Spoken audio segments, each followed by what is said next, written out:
Introducing Narad Muni. Lord Brahma, at the instance of Lord Krishna, created Narad Muni along with other rishis such as Angira, Marichi, etc. Narad Muni was an ardent devotee of Lord Krishna since his very birth. He always enjoyed singing the glories of Lord Krishna. Moved by his bhakti, Lord gifted him a wonderful musical instrument called Veena.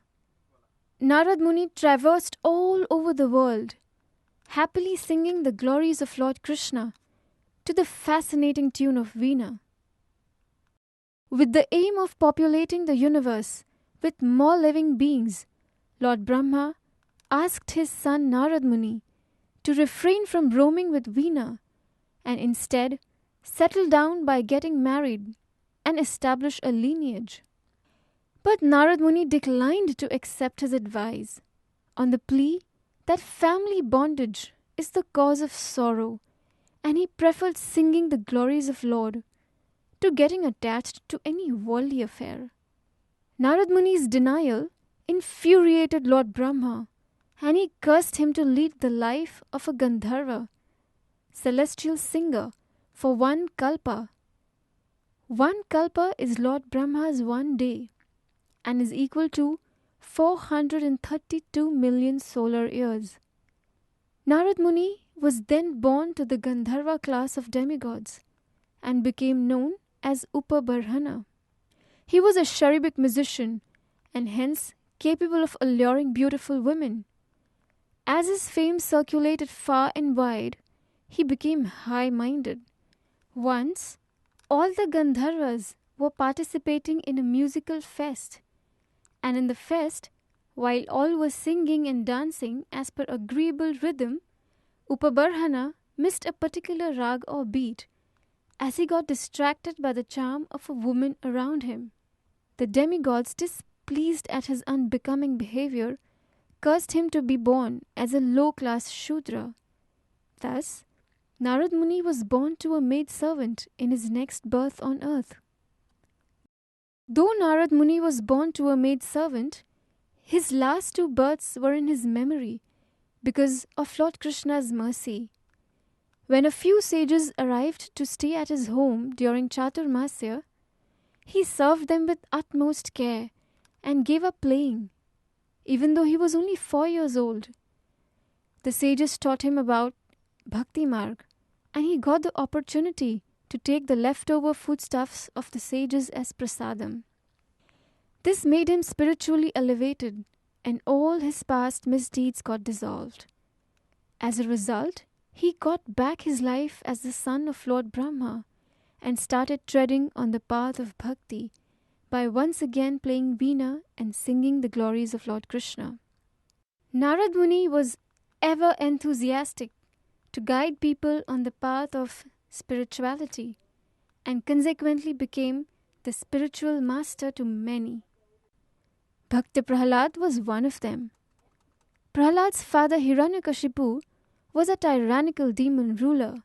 He migrated to the mountain forest of Mandirachal to practice severe austerities to enhance his demoniac powers.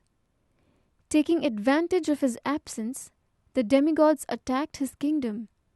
The demigods got hold of the pregnant wife of Hiranyakashipu and held her captive so that they could kill the newborn and stop the blooming of another Hiranyakashipu.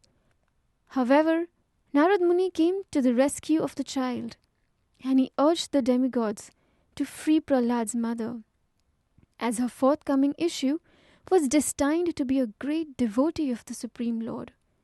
The demigods then immediately released her with due honor and returned to their respective kingdoms. Nal Kuver and Manigriv were the sons of Kuvera, the treasurer of demigods. In their youth, they became addicted to wine and women. One day, they were senselessly playing with a woman in a lake in unclothed condition. They were so unmindful of the outside world that they could not see Narad Muni passing by. This lack of decency enraged Narad Muni, and he cursed these fallen brothers to become Amal Arjuna trees in the courtyard of Krishna's residence in Vrindavan.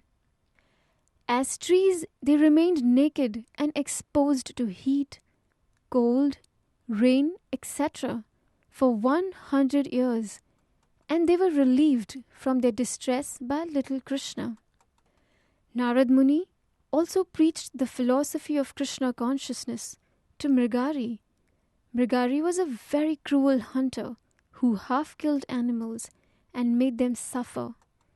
Due to Narad Muni's association, he left all his bad habits and became compassionate towards all living creatures, including ants.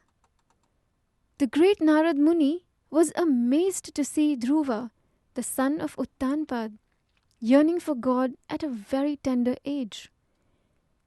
Narad Muni showed mercy on the boy and initiated him with the time-tested mantra, Om Namo Bhagavate Vasudevaya, to get proximity of the Supreme Godhead. Once, Srila Vyasadeva, disciple of Narad Muni, was dissatisfied with the shortcomings of his compilation of Vedic literatures. Narad Muni knew the reason of Vyasadev's discontentment through his sharp intellect, and he advised him to compile Srimad Bhagavatam with direct tales in order to glorify the activities of the Supreme Lord and let people know the supreme goal of life. Lord Brahma, also known as Adikavi, was enlightened by the Supreme Lord Sri Krishna, and Lord Brahma in turn rendered the acquired knowledge to his son Narad. Narad Muni passed down the same without any alteration to his famous disciple Srila Vyasadeva. The process continued through a chain of successors to the present day. The followers of Brahma Madhva Gaudiya Sampradaya originate from Narad Muni, as they worship deities in accordance with the directions given in Narada Pancharatra or Narada Pancharatrika Vidhi. Narad Muni ki Jai!